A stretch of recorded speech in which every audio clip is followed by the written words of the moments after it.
दोस्तों, हमारे नए नए वीडियो गीत देखने के लिए हमारे YouTube चैनल को सब्सक्राइब करें और न्यू अप टू डेट्स जानने के लिए बेल आइकन को क्लिक करें। का बात है काका, बड़ा खुश दिखा था। अतः तो जानता बाबू, मोर तो मजे मजे है रे। तब मोहन कुछ बतावे काका।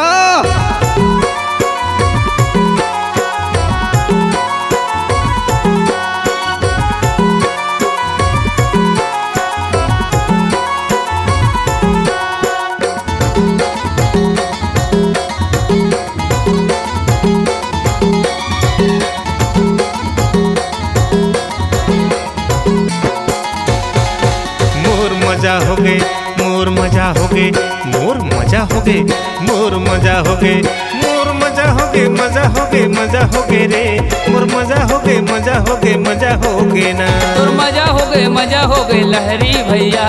तोर मजा हो गए, मजा हो गए, मजा हो गए गा। ते बात कहे ठौका, का मजा हो गया भैया। मोर मजा हो गए, मजा हो गए रे। मैं तू डौकी के डौका, मोर मजा हो गए, मजा हो गए रे। मैं तू डौकी के डौका।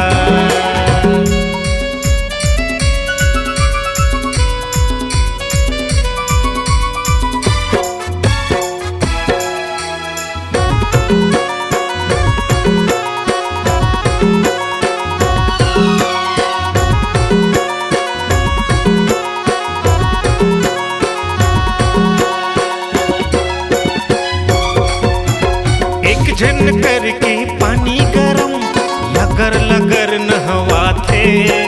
एक झन माया ममोला चिमट के, एक झन गुदगुदा थे। एक झन गुदगुदा थे, एक झन गुदगुदा थे। एक झन हावे आंगनबाड़ी में, एक झन संभाले खेती। मैं हाँ संभाला तो दोनों ला भैया, ए माँ का के पंचायती। मैं हाँ संभाला तो दोनों लसंगी, अब का के पंचायती। मोर मजा हो गए, मजा हो गए, मजा हो गए रे। मोर मजा हो गए, मजा हो गए, मजा हो गए ना।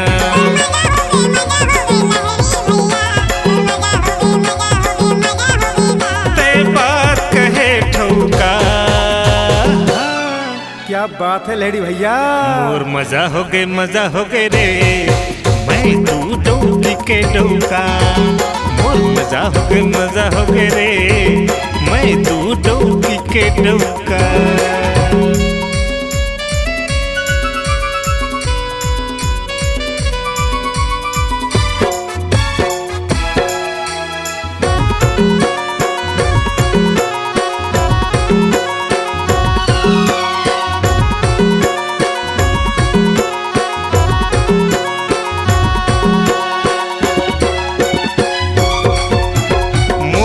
दोनों के माया अपड़ है, सुंदर है आका पीसा।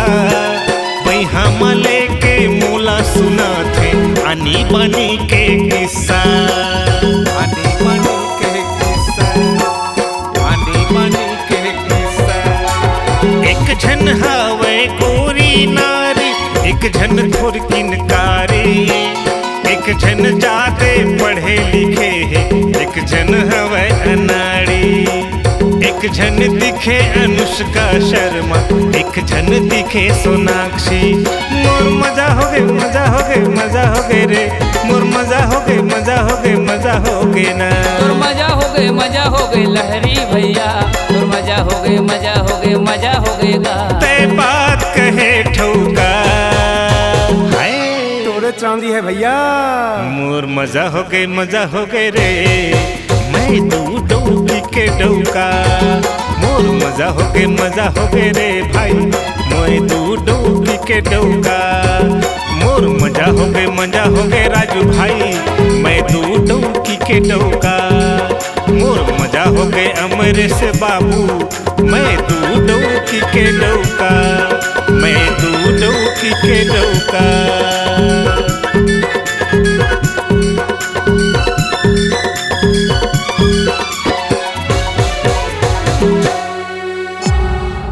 C-Log Digital Recording Studio, Cordoba. Contact number 99071 192115.